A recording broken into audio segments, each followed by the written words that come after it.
você excluir aqui um Pix do Banco Inter é bem simples, tá? Já estou aqui logada na tela inicial, você vai selecionar aqui a opção Pix, fica no canto esquerdo da tela, logo abaixo do saldo. Então, você seleciona Pix, abre para você uma próxima página e aqui você vai procurar por chaves, tá? Fica mais aqui, ó, para o canto direito. Então, eu arrasto, pressiono e arrasto, ó, minhas chaves, onde eu vou selecionar.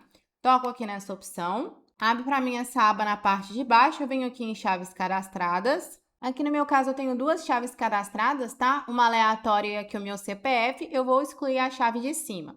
Então aqui para excluir é bem simples, o que você vai fazer é pressionar e arrastar para a esquerda, tá? Então eu dou um toque longo em cima dessa chave que eu quero fazer a exclusão, arrasto para a esquerda. Então, você arrasta tudo para a esquerda, tá? Arrasta tudo que der e solta. Ao soltar, já vai aparecer para você essa opção de excluir chave.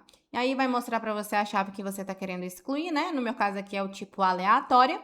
E aí é só você confirmar na opção excluir chave, tá? Só tem que estar ciente que quando você exclui uma chave de dentro da conta, você não recebe mais por ela, né? Então você está excluindo essa chave não vai mais existir dentro da sua conta. Se você passou ela para alguém e a pessoa tentar te pagar, ela não vai conseguir. Se esse vídeo te ajudou, deixa seu like e se inscreve no canal. Te vejo no próximo vídeo.